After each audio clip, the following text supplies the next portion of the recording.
Welcome to the PLZ Soccer Show. I'm Peter Martin. Hugh McDonald is with me alongside Alan Ruff. Lots to talk about. Of course, the Steven Gerrard story rumbles on and on. Big D-Day today. And of course, we're going to talk about some of the knockout games in the playoffs. But first and foremost, Turin, Liverpool made it by the skin of their teeth, but they made it. They're in the final, Hugh. And what a final, and what a Champions League, a vintage Champions League. Maybe not of the quality of the great Barcelona team under Guardiola, but in terms of sheer unadulterated excitement, tension, goals, a Champions League for the ages, Peter. Yeah, absolutely. I mean, great that we have witnessed a Scottish player in there, not since Paul Lambert in 1997, Ruffy. Andrew Robertson, such a key component of that successful Liverpool side.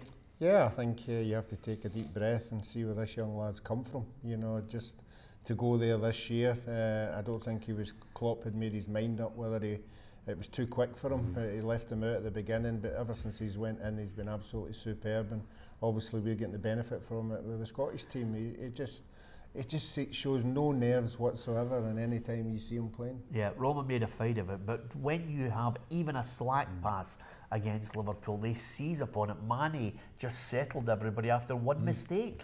Yeah, that's very Klopp. I mean, that's the way Klopp braced his Mainz team and the way he braced his Borussia Dortmund team to win the ball and then break very, very quickly. And those three up there, Mane, Firmino, Salah, they're lightning quick, and they've proved the difference for them in Europe. Yeah, brilliant win for them. Now Liverpool against Real Madrid. For me, it's the dream final because you've got someone out with what's considered the big 4 or 5, and even with their Champions League pedigree and European Cup pedigree, Liverpool, they're still, over the last 10 years, not considered one of the biggies. Absolutely. I mean, you've got to look at the last time Liverpool won a title in England. So you've got at least 2 or 3 teams better than Liverpool in England. 1989. There you go. It's a long, long time.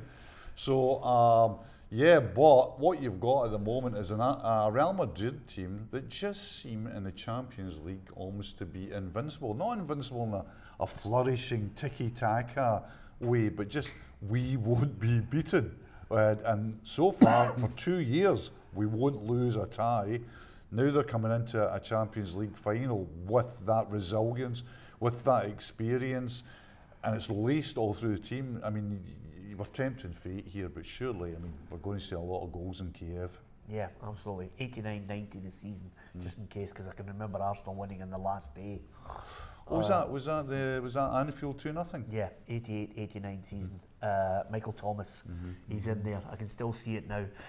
Anyway, apart from anything else, Liverpool against Real Madrid. I think it's the perfect final for Liverpool because I think Liverpool could get something out of Real Madrid because of their back line. Yeah, as you said there, I think this is going to be one final for 90 minutes. We're not going to be bored the pants out of us. I think it won't be cagey. I don't think teams will be trying to suss each other out. I think the two of them will go for the jugular, and I think we'll get plenty of goals and plenty of action. Yeah, we're always together on Champions League night. Ruffy, will you be coming with us, or are you actually going to Kiev, Hugh? No, I'm checking out of Kiev.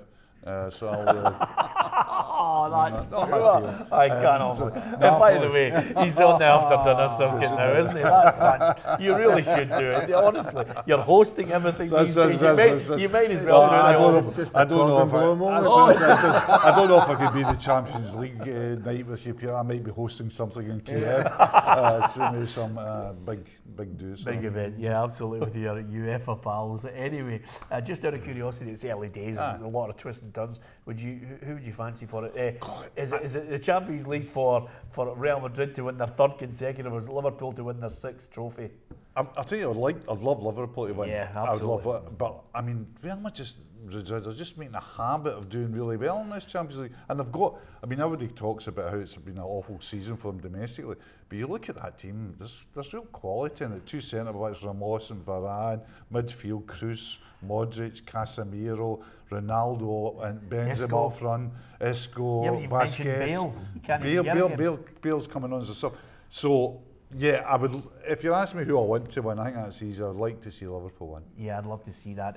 He's mentioned, look at the quality they've got. Ramos, you don't like Ramos, do you? No, he's joined my list of casualties waiting to happen. But I agree with you. They've got quality players on the side, but they've shown this year they're vulnerable at the back. Oh, yep. Good sides don't lose 4 goals and big games. Yeah, okay. And how was Liverpool's score on the night? Yeah, exactly. That's why I think we're going to be in for a really exciting game. Could be 6 each this final. Yeah. Well, I wonder what the biggest scoring. It must be Eintracht Frankfurt, Real Madrid. That was 10 in that, wasn't 10 it? in that. I don't think there'll be too many that would beat that, would they? No. Anyway, it's going to be a humdinger of a game, and who would have thought? I think. Did you not mention Florentino Perez was talking about Real Madrid's dominance for 5? 5. I mean, yeah. I mean, because that's the way. The least they can do is win the Champions League this season, otherwise it's a disaster for them. It's just like Real Madrid to sack Zidane after it if he wins. Well, there's form. They sacked Del Bosque and Heinkes after winning Champions League's final, so why not? Yeah, absolutely.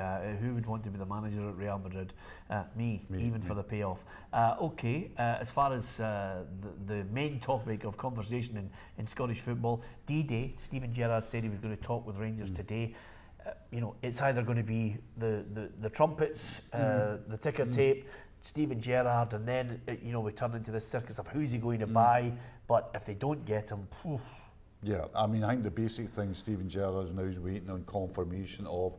I think he's got 2 or 3 things that he wants underscored, and I think he needs strong proof in that. Obviously, the main one being money to buy players. I think if he gets satisfaction on that, he'll be the next Rangers manager.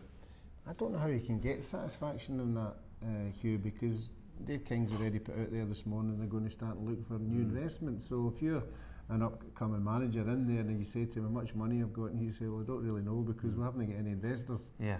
So you're going to have to make a decision, Yeah. You've told us that before, and there hasn't been any investment. So what reassurances do I get this time? We've actually got, and there's people on YouTube Live and people on Facebook Live and Twitter. Obviously, sometimes I don't respond to people who clearly, come out of left field and don't know what they're talking about.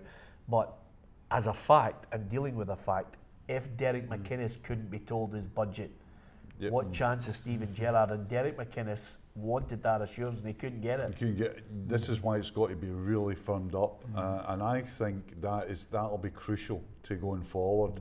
The thing about Rangers is it's been such a poor week in so many ways that to lose a manager, to lose the Steven Gerrard thing, because particularly when I don't think there's a plan B, Ruffy, I think it'll be absolutely calamitous. This will be a big sign of where Rangers are, because Rangers have been offered investors for America, and the likes, and they've said, no, we don't fancy your money, you're not really Rangers people.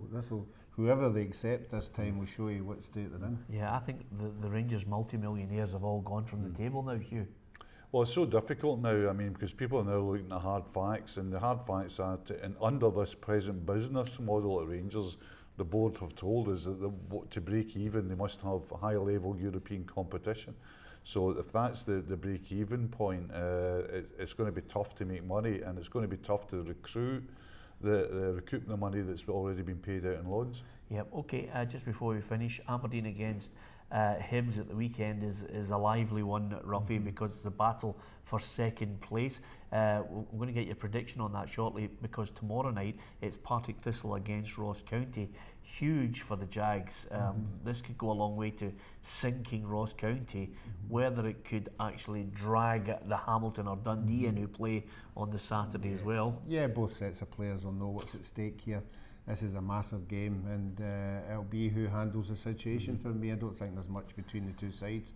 Thistle obviously having home advantage, but I do think the midfield are beginning to chip in with some goals, which takes the pressure out of the strikers.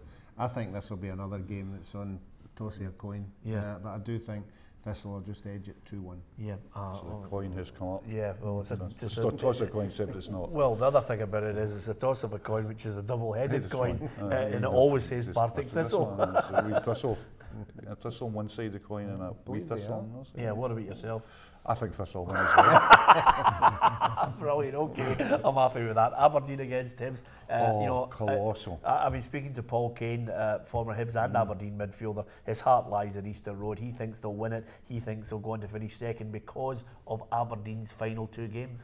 I think Hibs are now got the momentum. I think Hibs are going for it. I would like to see the state of the Aberdeen pitch, because at games this season it's been a bit ropey. If it's really nice and flat and looking good, that would suit Hibs as well. Good football side, good pace as well. I'm going to take Hibs to nick it, Peter. Yeah, I think Hibs will nick it as well. Ruffy, what about you? No, it's convincing. They didn't do particularly well up there the last time. I think if they get a draw in this one, it'll still keep their hopes up for European football. Yeah, okay.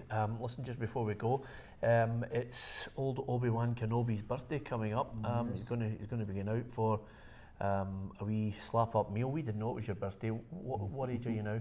72. 70. Yeah, absolutely. So 63. 63. Yeah. And in those 63 years, we might as well give you the chance. You haven't had it before. 63 years, you've been watching football for decades. Who's your favourite player of all time? Of all time, the guy that made Maradona is the greatest player of all time to me. But my favourite player would be, and you know who it is? It's Bobby Murdoch. Exactly. There you are. There was a period, Ruffy, where we were on the show and he still managed to talk about Bobby Murdoch, even if we were talking about Watergate. Yeah, and what a player. He was in to see him a lot, but wonderful player. Overshadowed by a lot of Celtic but I think I've got a column and an interview in with Pat Crerand in my newspaper this weekend, and I said to Paddy Crerand, who won the European Cup 50 years ago with Manchester United, you had to wait a year because you left Celtic.